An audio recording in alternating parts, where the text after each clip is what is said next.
What's up, everybody, and welcome to Growing Up Gaming, your weekly podcast where we meet a new person of the internet to discuss their childhood with gaming and how it inspired their lives today. My name is Mitch Power. Again, thank you guys so much for returning each and every week to the show. Hopefully, I'm sure you guys have subscribed on iTunes or Google Play or gone right to the website and gone straight to Libsyn or one of those two. Whatever. I mean, however you're listening to it, I greatly appreciate it. This week on the show, we have our guest. His name is Chris Pastor. I met this man on Twitter. So he reached out to me, asked to be on the show with the help of Sean Capri. Again, thank you, Sean Capri. He is from the Control C and Gaming Dad 101 podcast. So he joins me to tell his story of what inspired him to continue playing games today and inspired his work that he's doing on his own podcast. If you guys want to be on the show just like he was, go ahead and send me a tweet at MitchPower1116 on Twitter or at the podcast Twitter page, which is at GUG Podcast on Twitter. Without further ado, let's get things started with Chris Pastor. Do you remember what got you started playing games? Do you remember if it was a buddy, if it was your parents that were cool and got you your first game system? Do you remember how you initially got started? Honestly, for the longest I can remember, it was just there. When I was a kid, I had an Atari 2600, and like my very first memory of gaming goes back to Pong and to Pitfall. Those were the very first two games that I started with. And yeah, I'm not even sure who got it. I'm sure it was my father's, because that was the only, other person in the house essentially that would have played it. But I've never known my dad to really be a gamer. I guess the last time I saw my dad try to play a game was the Atari, and that was pretty much it. But it was just at my house, and that's kind of where I started. And it's just, it makes me feel really old to tell anybody, yeah, I started with Pong. But, it's pretty much where a lot of people started, at least. Yeah, I mean, everybody has that initial startup and everything. And of course, how old are you? I'm 33. Yeah, I'm 31. So, I mean, it's not like, I feel bad. Like, the only thing that bums me out is like, when I hear people are like, yeah, man, I got my first system. It was a PS2. And I was like, oh my God. Oh my God. What are we going to talk about? No, but yeah. I've heard you on other episodes for the show where you're talking about that's your fear. At this point, I would love to hear that episode just to see how you'd react, to be honest. What was your first console? It was an Xbox 360. I'm like, oh shit. How old are you? 12? Yeah. What is wrong? What are we doing? I can't really go over your gaming past if you're 12, because there's not much life you've lived. So tell me, what's your gaming past, what you've played in the last 3 years? Yeah, exactly. When you were old enough to remember, so what 360 game was it? Was it Lego Marvel? Like, what was it? Yeah, that'd be real fun. That episode would last all of 5 minutes, and then I'd be like, well, that was fun. No, I mean, like, again, at least, so I would lead to believe that obviously your parents were the ones who got it, but also it's odd because, like, I think it's weird too, because I'm trying to think, like, I remember Nintendo, for example, just like the original NES, being a thing that people had, even if they didn't play games often, like, obviously Atari 2600 was, like, gigantic. It was huge. So, I mean, I'm just assuming, like, was your dad interested? Probably. I'm assuming he was probably interested at some point, and then it just kind of became a fixture of the house that was just kind of in the room, just hanging out, and then you were born, and he was just like, oh yeah, you should play this. Well, I kind of feel that it's one of those cases. My dad has always been a very curious person. So, like, I remember when I was a kid, one of the things my dad tried is he decided he wanted to try inline skating. Within 30 seconds of it being on him, he broke his arm. Jesus Christ. It's a great memory from my childhood. But at the end of the day, he always wants to try things. Like, my dad has always been into technology. So he's always at least trying things. Doesn't necessarily like them. But I think and I feel he just kind of got it out of curiosity, tried it a little bit, and then just kind of was like, it's not for me. Because even, I would always try to get him to play the NES. He ended up getting me the NES for Christmas once. And that was the next system that I had. But he just was never playing it. Essentially, I've never had that gamer connection with my parents. My mother has always been anti-video games. And like I said, my dad just kind of tried it, but just was never for him. The only person in my family that ever actually gamed was my uncle. And he was the one that kind of like showed me a lot of more things. So like he's the one who showed me his NES, and that's kind of how I found out the NES. And I can't even remember the name of the game, but it was the Olympic one. You know, I don't know if you ever played it, the one that came with a mat and you had to like run. That's the one. So he had that game. I wish he still had it because that game is worth so much money right now. But yeah, I think it was like $10,000 last time I checked. But yeah, that was Stadium Events. That one for NES. That's the one that's like the rarest NES game ever. And yeah, it's weird how that became that, but yeah, the track and field game, I can imagine that because that was like bigger. That was just bigger than video games as far as like, again, it was almost just like a new way to interact with the game. So like that was just much more than you just sitting there hitting buttons on a controller. That was you getting the original DDR pad too. Yeah, basically, like it 100% is. So you either were one of those kids that actually legitimately did it, or you were a cheater and you were on your hands and knees smacking it with your hands. You know, either way, one of those two.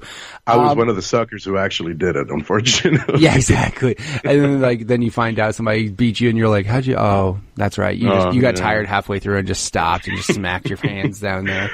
Pretty much. Yeah, exactly. I mean, so obviously it's again too. I mean, the thing is with the fads and stuff too, because I mean that's still the case with a majority of people. I mean, it's not a lot of people will get into one thing for a certain period of time. I mean, there was a period of time where when I was a kid, I was into my grandma obviously was getting pissed because every single year I was into something different. Like, you know, I wasn't consistent with one thing for very long. Even video games, like obviously I played video games and that was cool. But then there was like, I was into Ghostbusters for like 1 year. And then after that I was into, you know, like Beetlejuice cartoon for like 1 year. Then I wouldn't shut the hell up about Home Alone 2 and the Talk Boy because I got a Talk Boy and I was like, this is the coolest damn gift in the world. I'm like super jealous of you that you're mentioning the Talk Boy. Dude, I've tried yeah. to get that thing for years. Even now, as an adult, I've tried to find it, and I still can't really find it. And when I do, it's just too expensive, man. So I got really bummed out with my Talk Boy because I don't know how this happened, right? So here's my brain. I had a Talk Boy, and I was like, you know what I'm going to do? I'm going to record Santa when he comes at night for Christmas because I want to hear him show up, right? Because that's how I was my young Kevin McAllister. Except for I wasn't, you know, fighting burglars or anything. I was just trying to catch Santa fucking dropping my presents off. So then I went to bed and I hid the Talk Boy over by the tree. I hit record and I left and I just went to bed, right? Woke up the next morning and it didn't work. Like, oh my God. I don't know what happened, but I don't know if it's not meant to record for long periods of time, but I remember like the next morning, it just straight not working. And of course, in my head, I was just like, how did this happen?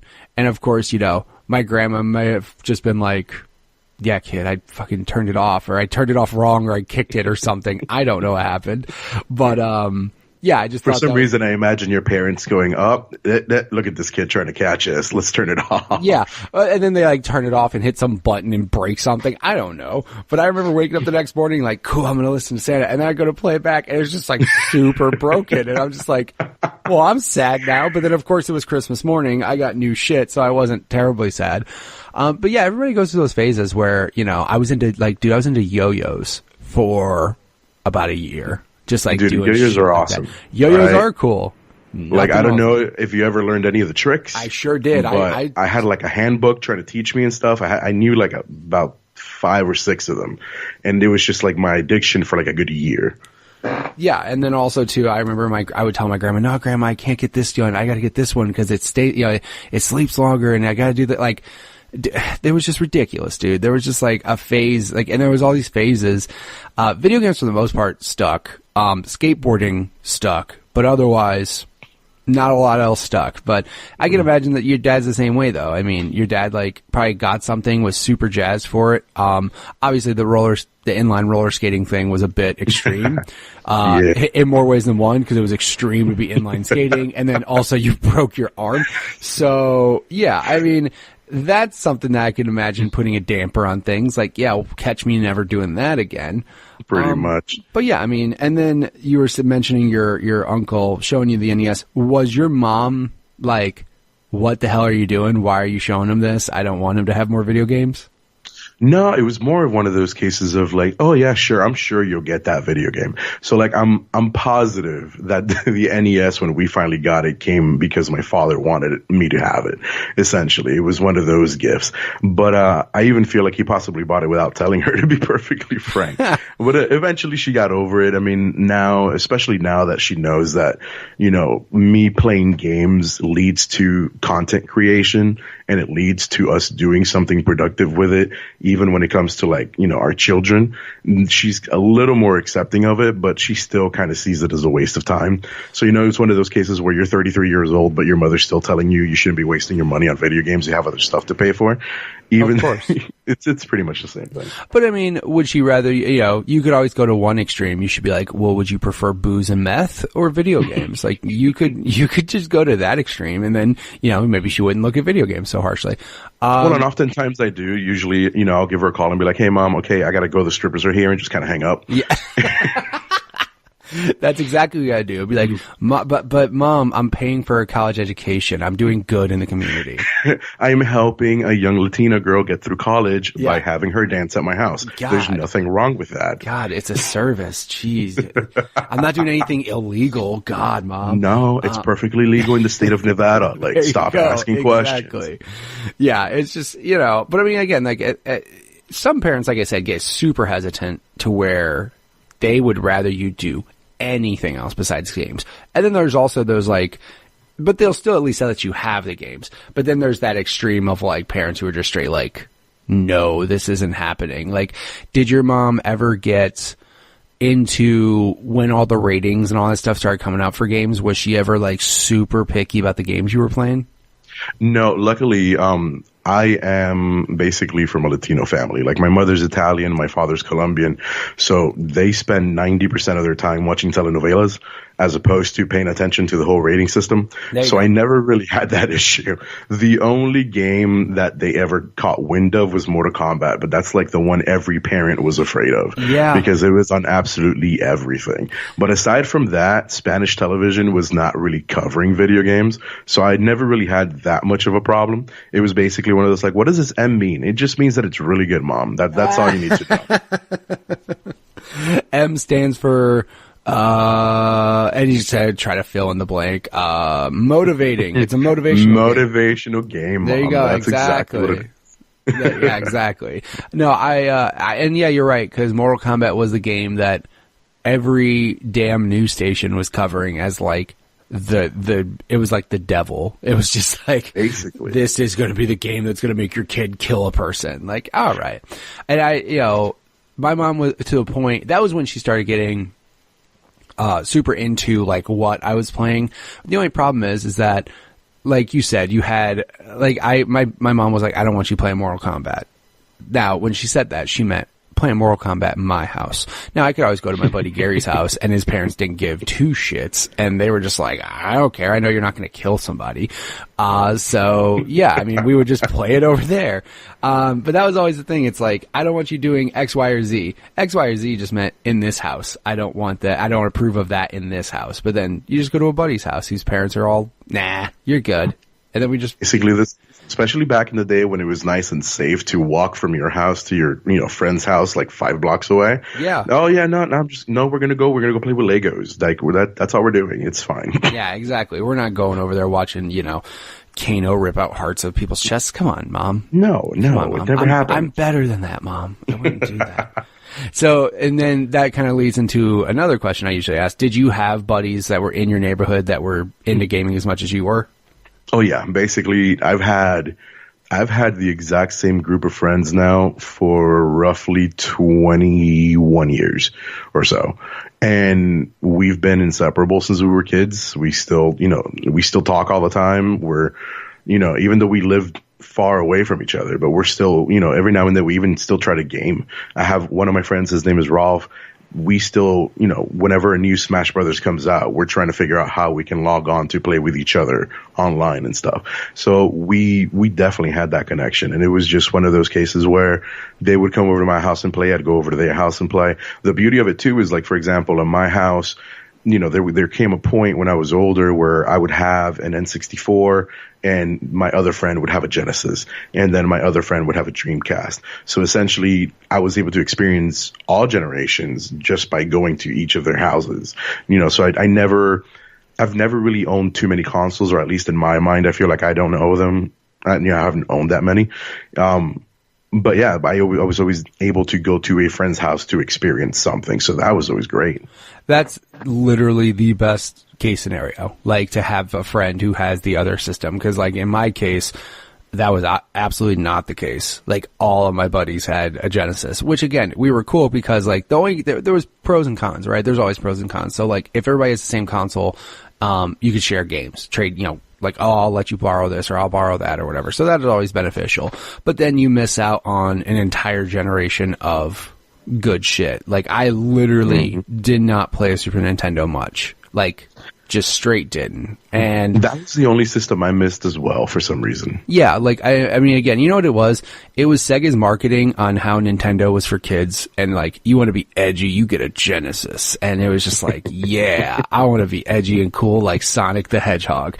Like it's stupid because it was the hairstyle, man. It's all the spikiness. It was all the spikiness. It was like, look how fast he runs. Like he runs way faster than Mario. I'm like, yeah, he does. What was, you know what I mean? And then like now you look back and you're like, those are all right. They're not bad. They're not bad, but I mean, you go back and look at Mario World and you're like, the fuck was wrong with me, man? Like Mario World's so much better of a game in like so many ways. But that's again, there's pros and cons, but I mean, at least you got to experience that and everything. And that's awesome that you still keep in contact with them, even though, because that's the hardest part, right? Is that when you become an adult, not only like obviously you're an adult, you have responsibilities, you have family, job, mortgage, whatever, but then most people don't tend to stay exactly where they grew up. Like some people move far as hell away, and then that's where things get harder. I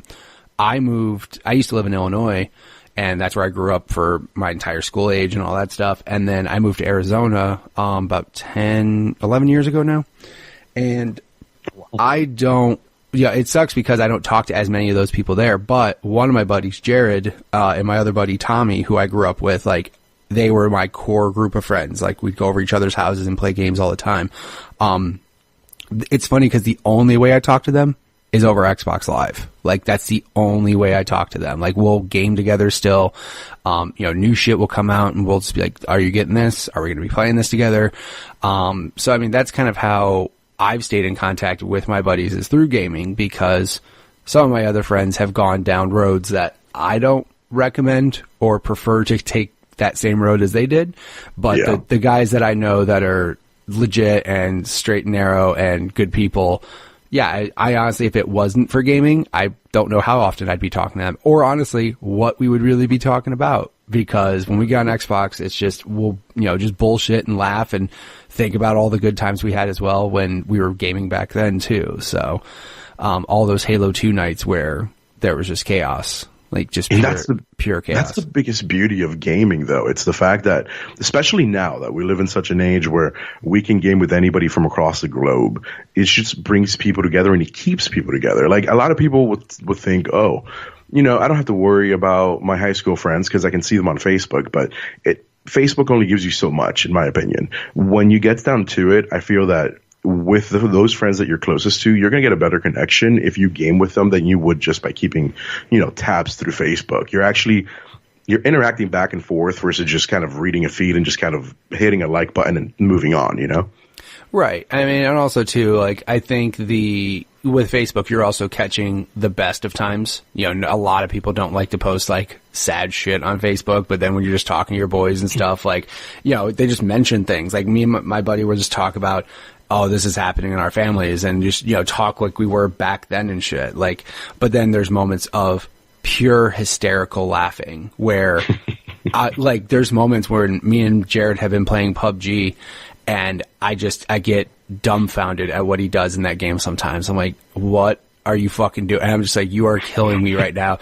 And then, we'll just burst out into laughing for like 5 minutes straight because we just do such ridiculous shit when we play our games. But again, like, I don't have that type of connection with anyone on Facebook.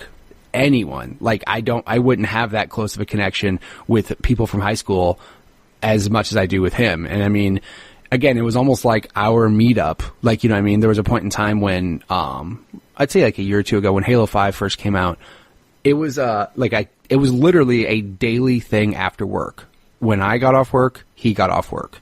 It just matched up perfectly. We both had alone time, and for like an hour a day, we were playing Halo 5 and just having a blast. And again, I don't think I could have that kind of friendship or laughter or whatever on Facebook. Again, it's like, share.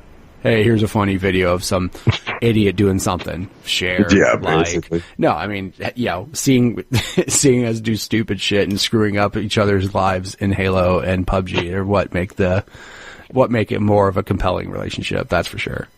Definitely. And I mean, it's just like you said, it's just Facebook is very much kind of regurgitating information at you. You don't even really pay attention to it. But when you're gaming with somebody, you're going through emotions with them. Depending on the game, you're engaging in pretty much a lot of stress. You're engaging in a lot of fun, and you're making jokes. You're doing this. You're doing that. You're actually taking time to listen and interact. It's an actual genuine interaction. The only thing that would beat that is being face to face with somebody. And in my opinion, the best alternative is to game together. Whether that's even if you're playing D&D from a distance or whatever the heck you're doing, just gaming with somebody, you're gonna have a better connection than you would any other way. Absolutely. Yeah, I completely agree with you there. So then you mentioned, obviously, you kind of already earlier mentioned, you went from Atari 2600, went to NES. Did you kind of change was Nintendo kind of your path going forward then from there? Did you actually, or no, you got a Genesis, so. No, my friend had a Genesis. Oh, your friend had a Genesis, okay. Yeah. So you actually ended up going Super Nintendo route. I was actually stuck on my NES for a very long time. I actually went from NES straight to 64. That was my next console, just because that's how much my parents liked the whole gaming scenario. They never wanted to get me an SNES or anything after that. Essentially, the N64 was the very first console that I purchased. The way that I purchased it was my brother and I put the money that we got for Christmas together, and we bought ourselves the N64. We bought ourselves Super Mario 64, and then I bought myself Ocarina of Time. Those were like the system and the two games that we got with it. And that was basically my parents saying, if you want a game from now on, it's your responsibility. I'm not wasting any more money on it. Damn, that's cold as ice. Like, you know what? Straight, nope, we're done.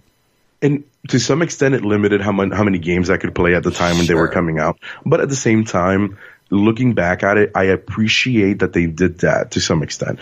Because back then, cartridges were $60, $70, $80, depending on the cartridge. And it was a lot of money. It was a lot of, money that perhaps they didn't have. As I mentioned, I'm Latin, essentially. I came to this country when I was about 8 years old. And because of that, they had the financial difficulties and everything. And, trying to, becoming a legal citizen in this country is not necessarily cheap. Sure. So, there's all that money going out and a lot of more important stuff that they need to take care of for them to be focusing on a video game that I want. Of course. Especially when I technically already have games. So the lesson that it taught me to go ahead and start saving up our money for something that we want is a lesson that, to this day, I am going to pass down to my children. You know what I mean? So it's one of those cases. So it's cold and it sucked at the time. I'm not even going to pretend that I didn't hate that. But at the same time, me buying my games meant that as long as I saved my money, you can't tell me what games I can't buy.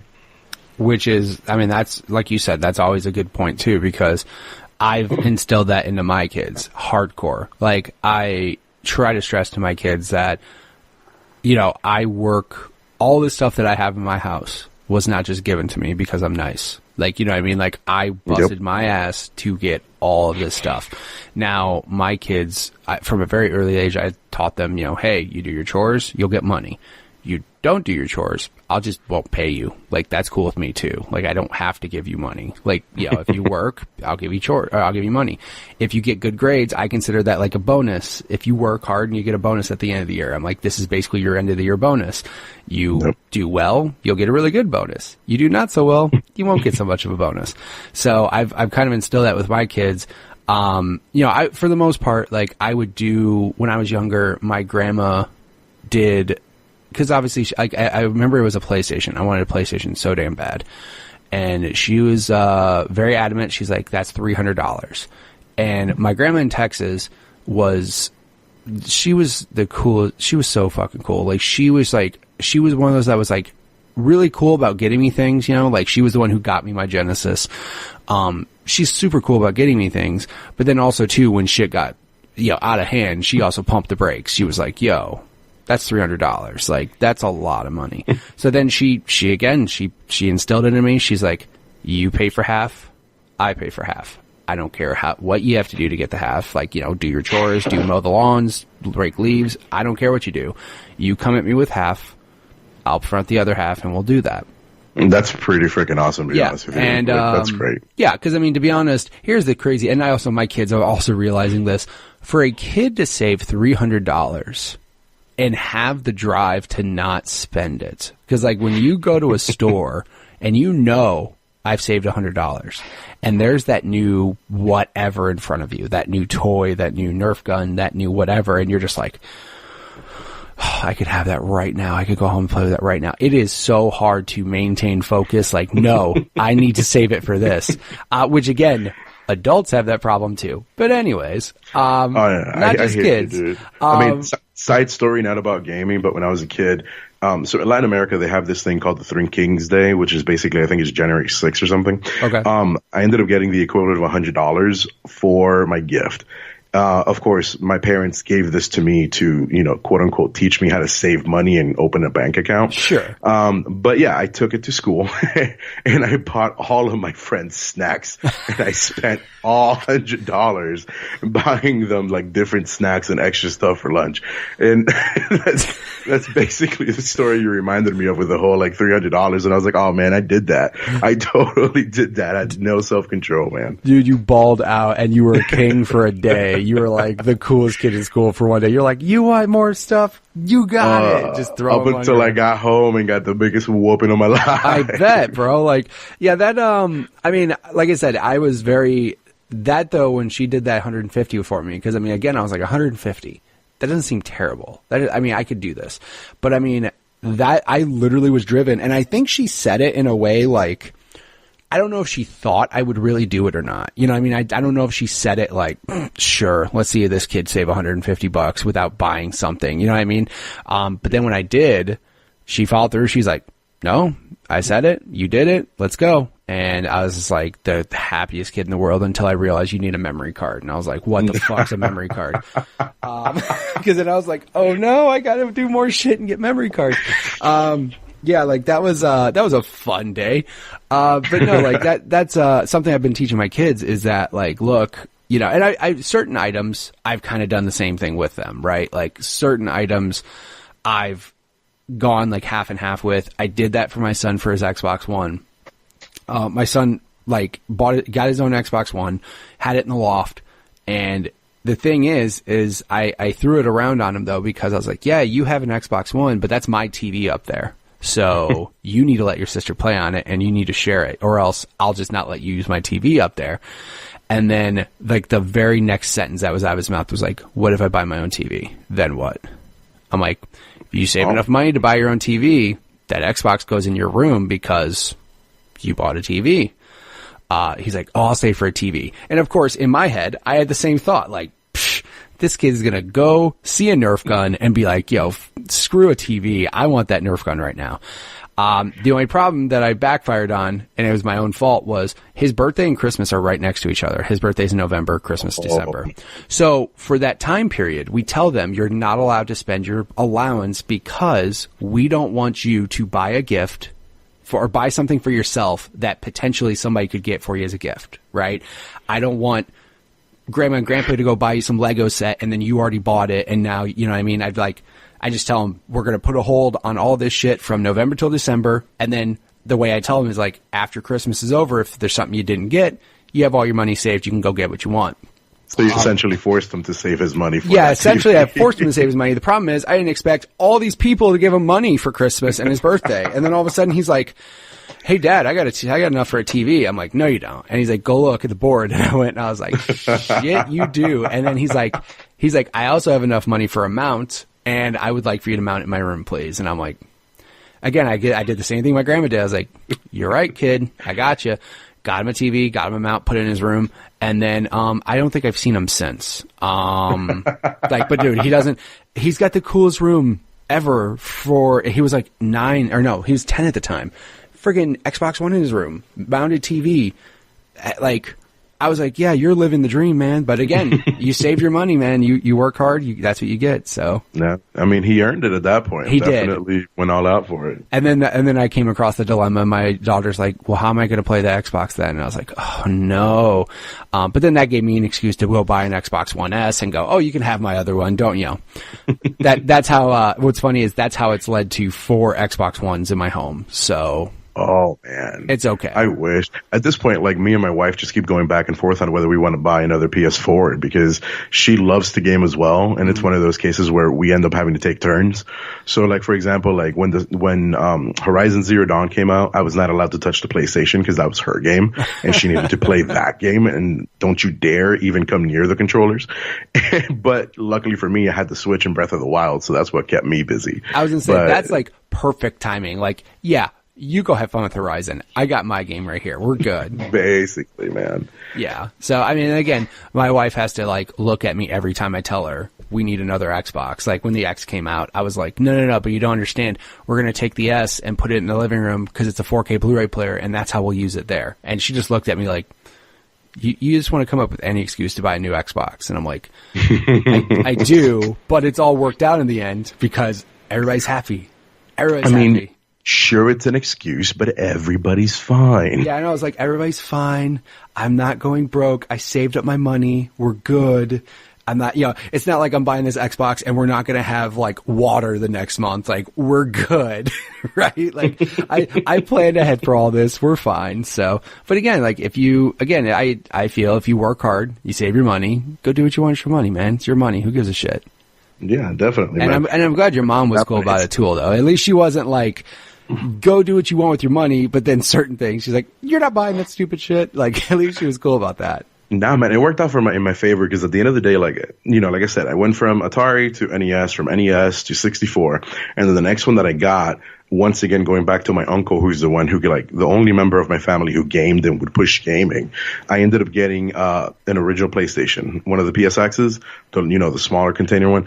And what he did for me is my uncle being, super technological, especially back in the day, he ended up installing a mod chip on my PlayStation. So with that, I was able to experience like everything. I went, Metal Gear Solid is how that's how I played it the first time. I ended up playing a burnt copy because I ended up having a modded chip. But again, because I'm the one who paid for it, my parents basically stayed out of it. You know what I mean? So it basically worked out to some extent. Yeah, that works. And I mean, by the way, there was a funny thing, a couple episodes, we use the word allegedly a lot just to protect ourselves in case there's any law. So allegedly you modded everything. Allegedly it was modded. I never saw him do it. I really don't know for sure. I mean, allegedly all those games he put in your system to play were legal copies purchased at a retail store for full retail price. Well, what I can tell you for a fact is that the bottom of them was black, like the rest of the PlayStation. There you go. CDs. That's all that matters, right? So, it had to be real. It had to be. Yeah, of course. Allegedly, it was modded. That's not real, though. Nah, we don't know for sure. Just like allegedly, I had a 360 modded. Allegedly. Like, no, I remember I had a friend who had a modded PlayStation, but the PlayStation, there were so many different mods for them too. Like, there were the ones that you had to like crack open the console and like hard mod them with like chips and all that crazy shit, So there was those. My friend had one that, cause I had the old square one before they redesigned it, right? The OG, like square, big old circles on the side, whatever.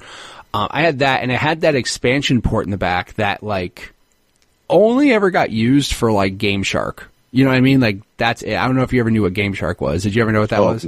Bro, we can have like a 2-hour discussion on Gameshark. Right. How upset I am that there's no such thing like it that still exists. Right. Unless you go the illegal route. And unfortunately, those days are behind me. You know what I mean? Right, exactly. And I say unfortunately, allegedly as well, but they're behind me. And I no longer do or no longer try to or possibly maybe never did those stuff.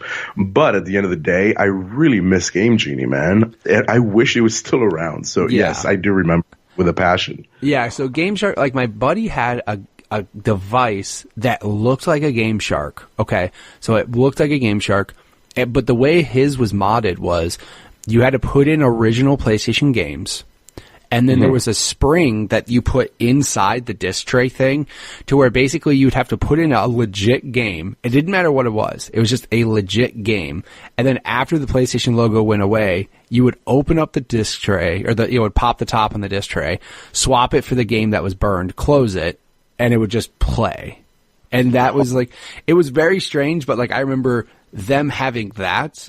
But also too at the time, like burning CDs wasn't so relevant. Like it was still like holy shit, dude, you have a CD burner. That's crazy. That is awesome, man. Yeah, but yeah, that was the way he had his modded. And I mean, I don't remember other people having theirs modded any differently, but that was the only time I ever personally saw it. And I just remember thinking, man, that's really cool. But then also too, it's like they didn't have a CD burner, so they had to rely on other people trying to get them games, so they weren't getting games as consistently. And I was just like, yeah, I mean, I guess that's cool, but if I really want to go, I don't have to wait for some dude to burn me the disc. I'm like, if I want to go play SmackDown, I'll go fucking buy SmackDown and just, deal with it. I'll just, go rent it or something. You know what I mean? I can go get it immediately instead of waiting. But again, if you had an uncle who was awesome and was like, hey, yo, here's Metal Gear, whenever, or here's all these games, like, that's awesome. I wonder how they even did that. Like, I wonder how that disc copy process worked. I'm sure there's a YouTube video on it, but I'm sure there is. I mean, it was, I don't think it actually was that difficult. They made it seem a lot more difficult than it actually was, but it kind of was just like, stick in the disc, it'll read it for a good like half hour, and then it would take about an hour and a half to write, I believe. Because I know that essentially what would happen is my uncle would tell me what games you want, and then like a couple days later drop them off. That's amazing. That's basically amazing. Especially when you were relying on him or money of your own when your parents weren't buying you things, when it was just like, hey uncle, I need X, Y, and Z. And they would just be like, here you go. Yeah. Coolest uncle ever. That's what that sounds like. And well, at the end of the day, to be honest with you, I owe a lot to him in that regards when it comes to gaming and what I do now. Because that's kind of what set me on the path to be, a PlayStation person. I've had every system. I like every system, but I'm mainly a PlayStation person. Like right now I have PS3, my PS4, and my Switch, a Wii and a Switch. But those are basically my two main consoles, Nintendo and PlayStation. I used to have an Xbox 360.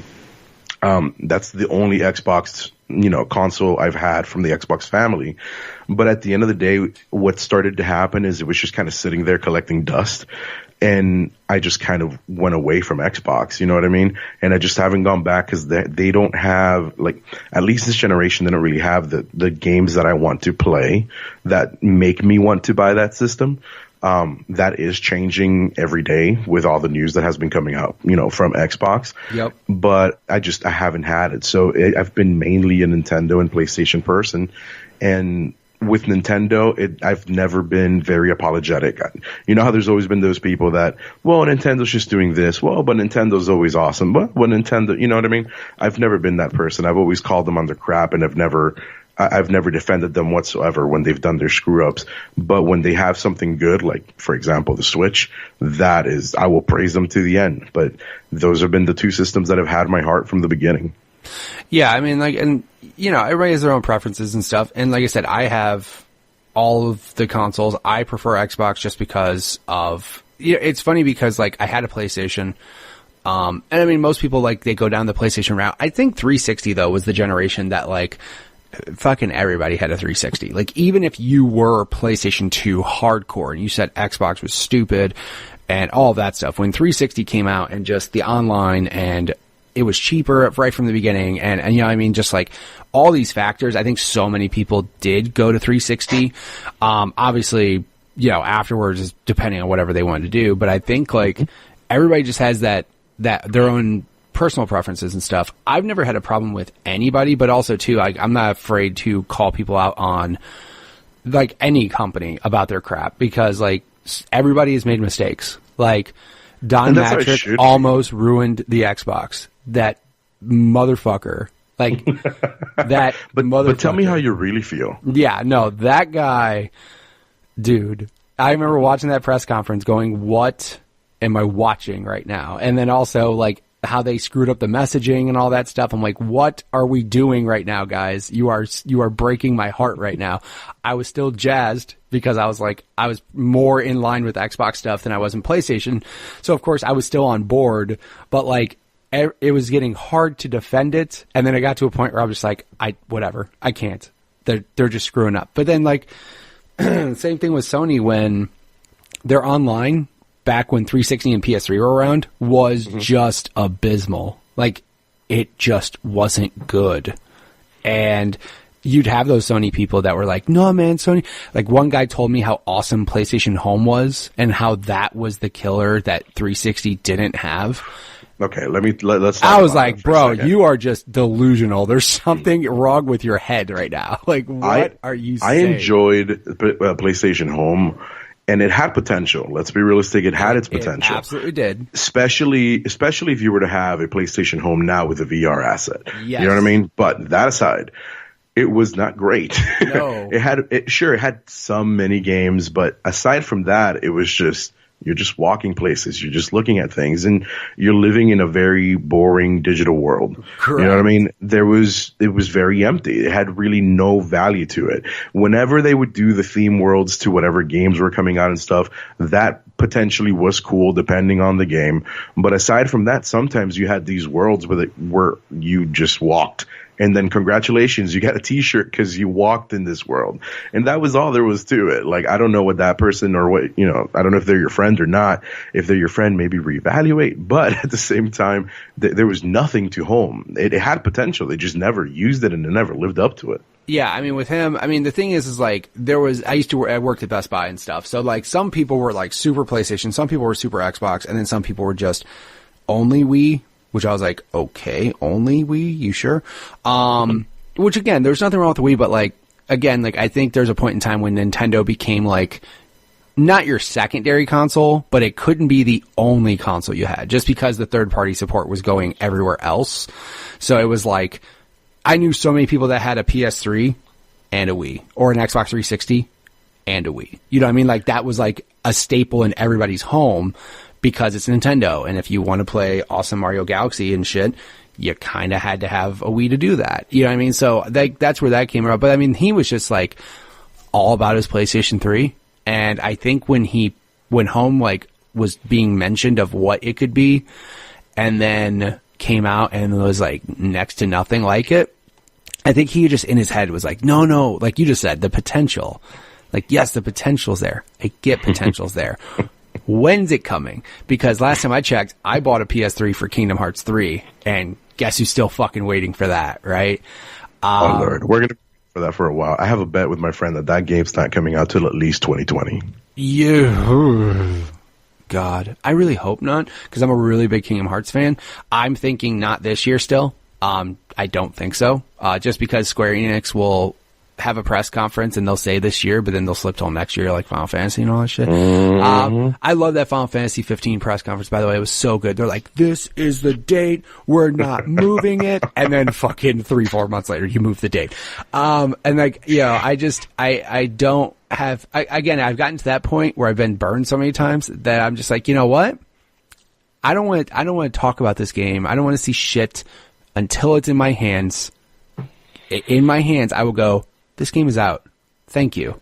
I appreciate it. I don't want to, like, you can tell me a release date all day long and I won't care. But if I show up to a Best Buy on that release date and it happens to be in my hand, all right then, I'll be happy. But I've gotten to that point where I'm just like, I don't care anymore. Just release it when you guys feel like it's good. If it's good, just take your time. If it's good. And like some games take way too long and then end up not being good. So that's also a worry of mine. Yeah, no, it's kind of like a Last Guardian situation. I mean, how long did we wait for the Last Guardian? Duke Nukem Forever. Yeah, those are top. Those are games remembered forever, right? 10s out of 10, right? Of course, man. And I mean, and I'm sure there's people listening right now that are yelling at me because I just mentioned the Last Guardian, and yes, you liked it, and sure, it was okay, but that's the problem. It was okay. When you build up a game for as long as you have, you really should not come out with a just okay game. You know what I mean? So that's kind of what I fear for Kingdom Hearts. I mean, I still remember the trailer that they presented when they originally announced, Kingdom Hearts, and they showed this really, dark dystopian world, and it was kind of like, in a cliff overlooking a desert and stuff. Are we going to get that game? Is that going to be the same? Are we going to get something different? Like, where is it going? Nobody knows absolutely anything other than that trailer that they showed. And what are we expecting? And it's just a matter of, it's just been silence. That, I think, may be one of the only benefits they have is how much silence they've had and that they can kind of take it anywhere. But is it going to be good? Is it going to live up to your expectation? Because that's the other thing. The longer you're waiting, the more hyped you're going to get. And eventually nothing that comes out is going to meet your expectation. Yeah. And that's where I've gotten to the point where as I'm growing up with just expectations, right? If you go into a movie with the highest expectations in the world, and it could be such a good movie, but if you go in there too high of expectations, you're going to come out of the movie going, it was okay. When really that movie might have been fucking awesome, but your expectations were way too high. And then it works the other way around. Like my example, and I've probably said this before, Horizon Zero Dawn. I knew the game would be good, right? So many people talked about it, but I also went on media blackout. I was like, I don't want to see shit. I don't want to see nothing. And this is from the people that did Killzone, which are okay games. And I'm like, I will go into this game just like, let's just hope it's okay. Like, literally, that was my hope. And then I played that game, and I was just like, holy shit. Oh my God, how good is this game out of nowhere? Now, again, other people may be looking at it differently. They may have been online every day looking at every concept art, looking at every screenshot, looking at every trailer, every breakdown of the trailer and all that shit. And then they play it and they're like, it was good. Whereas me, I was like, are you fucking kidding me? That was my game of the year. That literally was my game of the year just based off hype, because it's like I had 0 for it. I was like, this is supposed to be good. And it blew my expectations out of the water. Whereas other games like Wolfenstein 2, really, really, really good game. But also, too, I went into the game like, well, Wolfenstein 1 is really awesome. Like, let me rephrase that, the New Order or whatever. That was a really good game. And I was like, that's really good. So my expectations on it were a little bit higher. And I'm not saying it didn't meet it. It did. But also, I was just like, well, I expected this to be a really good game. Same thing with Zelda. Everybody knew Zelda was going to be good. Everybody knew Zelda was going to be good. And of course, it did. Some people played it and were like, holy shit, I didn't expect this. This is cool. But I mean, again, like, just based off that alone, I knew Zelda was going to be good. I played Zelda. I beat it. I liked it. It was awesome, right? But Horizon for me, just when I went in there, was just like, let's see how this game is. Killzone people made it. Let's see what happens. And then I was literally at the end of the game just like, give me more of this shit. This is amazing. I just want to keep playing it. So, yeah, I mean, like, that always happens and everything with expectations. I don't know what to do about Kingdom Hearts 3. Again, I've kind of gone on media blackout. I'm like, I don't give a fuck. Just whatever. That's kind of how I want to be about Death Stranding. I want full media blackout. I want nothing. I want Kojima to disappear. I love him. I love him to death. And that is why I need to never see his face again until he's ready to tell us when this game's coming out real. That game is going to be a huge disappointment for people, even if it's awesome. Because of that reason. People are just way too jazzed about that game and way too much thinking it's going to be the greatest thing ever. And I'm like, just stop. Just don't. You're going to fuck yourself. Please don't do that. You got to have realistic expectations, man. Right. I mean, the Zelda franchise is my top favorite franchise in the world. Okay. Like, I have a Zelda tattoo and everything. And I'm addicted to it. When Breath of the Wild came, I expected a lot out of it. And at the end of the day, I love that game. Why can I love that game? because I know that the game was not going to be perfect. I know that they were going to try something new. I know that we were going to get was not your traditional Zelda. I knew that things were going to be missing that we were used to. That's kind of, they wanted to get people out of their comfort zone. There's, you have to go in with that realistic mindset of this is not going to be the same. And at the end of the day, I had issues with how difficult certain parts were versus, for example, when I fought Ganon, how difficult that was. You know what I mean? Right. Like, there were parts throughout the game when you're starting that just felt impossible, and Ganon felt kind of like a joke when it came down to it. For sure. But at the end of the day, because of my expectations, I still loved the game. And I'll be perfectly frank with you, and I've said this before, and I've said it on my show. When the end title credits came on, I got emotional, and I actually had like tears coming down my eyes, and I tweeted at Nintendo, "Thank you for the lovely adventure." It was lovely. And because at the end of the day, sure, it had its problems. Sure, it wasn't perfect. But as a Zelda fan, it gave me everything that I needed to feel that the franchise is going to keep going. Because how many of us didn't think that Nintendo was basically going to come out with a Switch, fail, and disappear? And then essentially the fear then becomes, okay, I'm a huge Zelda fan or I'm a huge Mario fan. Where are my franchises going to go? Are they going to go third party and start distributing? Are they going to be exclusive to Xbox? I don't have an Xbox. What the hell am I going to do? Right. Are they going to be exclusive to PlayStation? Okay, well, I'm lucky. But what about all the other people that don't have a PlayStation? They have Xboxes. What are they going to do? Are they going to be able to compete with each other? That sort of thing. Are they going to give Link to Xbox and then Mario to PlayStation? You never know. And then there's that fear. You know what I mean? That's a thought. Jesus Christ. That's what I'm saying. Like, people never think about these things. But if you have the realistic expectation of, sure, you really want this game to be good, but you have to sit down and think, okay, they had this much time to work on it. This was expected. This was not.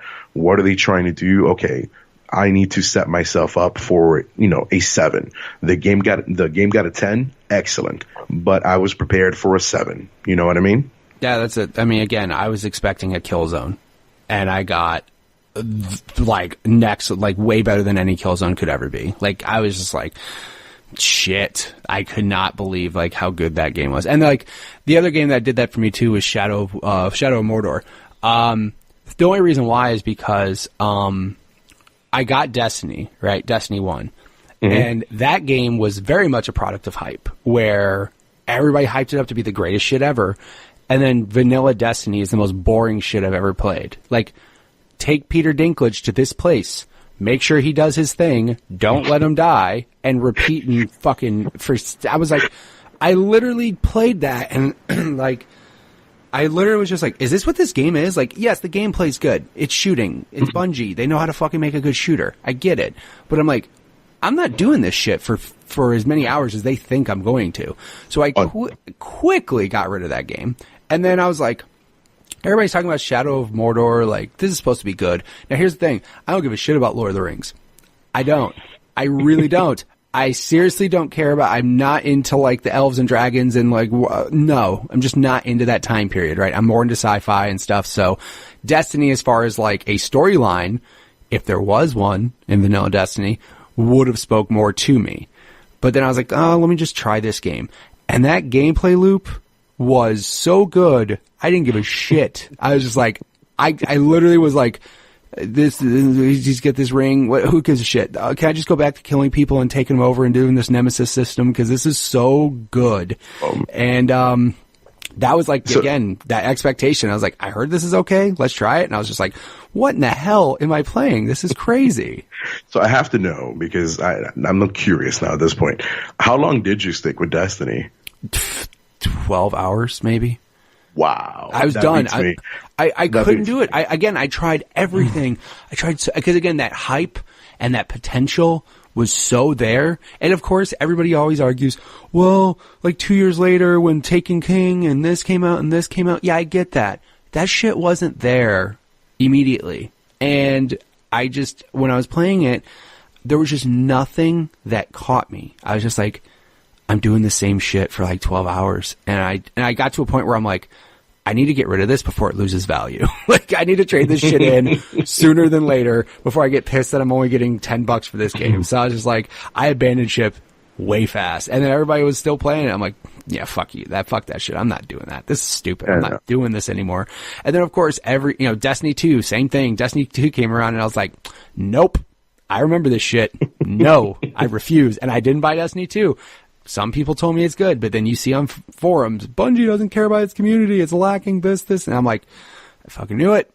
I knew it. If I really want to play that game, if I really give a shit, I'll wait for Destiny 2 Game of the Year edition that comes with a thing to jump me to the highest level automatically and go whatever. You know what I mean? Like, whatever. I lasted 1 week, and that's because I had a good fire team, and we had a lot of fun with it. You know what I mean? So, but at the end of that week, I regret waiting that week because the game went down, I want to say about $30 in value by the end of that week. Yeah, because nobody gave a shit about it, dude. Like, it was like the promise of perfection of like such this and this and this and this and this, and then meh. You know what I mean? So, yeah. So, I mean, it's just, yeah, it's whatever. But, I mean, like I said, it's all right. So based off what you told me, obviously you had a PlayStation, you had PS2, and then... I had a PS1, I had a PS2. Right. I ended up buying a 360 with the Wii. I basically bought those together. And then I ended up buying the PlayStation 4 as well. Gotcha. So then now at this point in time, obviously you've already mentioned PS4 and Switch. So I mean, besides Zelda, which we know you love all too well, what are your gaming habits like now? Do you feel that any games of your past have like influenced what you do currently? Besides Zelda? Metal Gear. I mean, I have a few that are basically kind of what have driven my gaming. It's basically Zelda, Metal Gear, Uncharted. Those are like the three top tiers in terms of what games have like driven me places and have made me seek out different types of games. You know what I mean? But when it comes down to it, I still consider myself kind of new to online gaming. I really have only been doing it for I started online gaming with Uncharted 2, doing the online multiplayer for that. And that's kind of where I started playing online. So that's kind of Uncharted I credit with my online as well as my story-driven games. But yeah, those are really the three that have kind of driven everything. You know, I've played absolutely all these games, but those are my biggest ones. That and Eternal Darkness. That's the one game I will never be able to get out of my head. Yo, shout out to Eternal Darkness, because that game was so ahead of its time. And again, like, other games screwed with you. You know, Metal Gear did when, you know, swapping controllers and Psycho Mantis reading your save files. And, like, yeah, there was some next level shit in that game. And then, of course, like, Meryl's, you know, radio code being on the back of the actual game case. Like, next level, what am I fucking doing with my life? Because somebody's doing something else that's so ahead of its time. But then, like, Eternal Darkness, it sucks because not a lot of people experienced it because it was only on GameCube. But just the shit it was doing, you were like, what is going on? Now, I almost broke my TV thinking The Fly was real. Yes. Like, it's just, what in the fuck, man? Like, and again, the thing that sucks is, like, I don't know, I'm sure and again, people will probably scream, like, there's games on PC, I'm sure, that are similar. Like, I know there's games that still try to mess with you, but, like, the fact that game got stuck, I'm not gonna say got stuck, but, like, it kind of got prisoned on GameCube, because now it's like, there's no port of it. There's, you know what I mean? There's nobody can experience it now. There's no HD remaster of it. The saddest part is that I don't even know who owns the rights. The studio's no longer around. Right. So did those rights die off? Did somebody buy them? Is it ever going to come back? You know what I mean? Right. And it was such a good story, too. You know what I mean? Learning all about all these different time periods, all these different locations. And it's like a mixture of, oh my God, I just blanked. It was like a mixture of Lara Croft and, just like a professor, essentially. Right. And that's kind of what it made me feel, you know, and it was great to experience all these other lives and play as all these characters while at the same time going insane, both physically, you know, literally and metaphorically. Yeah, exactly. Like, it was, and it's just, like I said, it sucks that game was strapped on that console, but I mean, the other thing too is, I mean, thankfully the internet has allowed us to go like view videos and view opinion pieces. And like, I mean, that's a good thing now is that like video gaming, I mean, certain companies I feel are doing it right. Like example, Microsoft is doing such crazy shit to allow you to have one console and play everything they've ever had on it. Like you're playing original Xbox games now, upgraded for no extra cost. Like you're literally putting in your Crimson Skies 1 disc from your original Xbox and playing it on your Xbox One, which is fucking crazy that they did that and they didn't decide to charge you to do that. Like it sucks that they had to do this, you know, because they did this, you know, to try to get back from all the trash that they had from the beginning. But at the end of the day, too, like if they had not been put in that place, they wouldn't be coming out with everything that they're coming out. And at the end of the day, you know, I've never been big on the Xbox, but you got to give credit where credit's due, and they're doing things right. Yeah, like there's the recent announcement that they had where Game Pass now is going to have all of their first-party titles day one, which is so insane to think about because you're literally losing money, but goodwill on the customer. Like, but at the same time, are you losing money? Because at the end of the day, you know what that announcement made me want to do? The person who doesn't own an Xbox, it made me want to go buy an Xbox. Because at the end of the day, you got to think about it. Even if I don't touch it that much, all I have to do is pay $120 a year. And with those $120 for the year, that would have cost me 2 games. I can play whatever comes out as the year goes. Right. And at the same time, anything that comes out with Games with Gold. Yeah. So why would I even need to buy it? You know, I would never even need to buy a game for the Xbox. I could just buy the Xbox and just pay for those subscriptions, you know, which is, you know, once a year. And that's it. That's all I got to do. For the price of essentially 3 games, I'm covered for the entire year. Yeah. And I mean, like, that's the thing is, like, it sucks because, like you said, if they came out of the gate and they were strong and they were good and they carried the momentum, Don Matrick would probably still be in an Xbox executive chair. So who knows where things would have gone.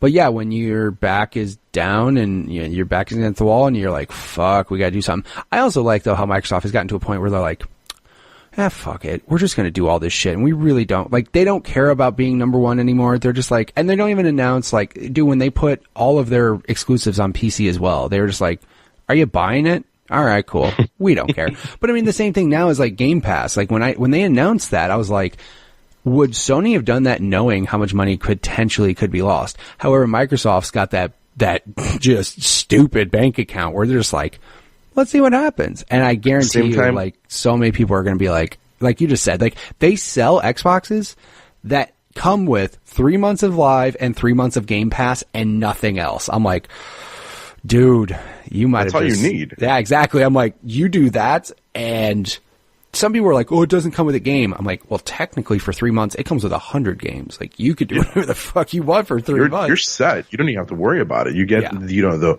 because I believe it's 2 to 4 games that you can get with Games with Gold per month. Yeah, so they do 4 because the 360 games become backward compatible. So all 4 games they announce are all playable on Xbox One. Like, this is ridiculous. It's so And good. You think about it, the reason PlayStation hasn't done it, they don't have to. That's the problem. Yep. As much as I love PlayStation, they are not motivated to do things unless their back is to a corner, and their back isn't. Right now, they are leading this console race. They have no issues. Why would they care? Why do they need to rush anything? They have absolutely no reason to. Yeah. So why mess with it? I mean, a lot of people are not happy with the PS Now service. A lot of people don't like the fact that you have to stream the game. We would love it if we could at the very least download the game and play it that way, but you don't allow us to do so. But why do they need to fix it?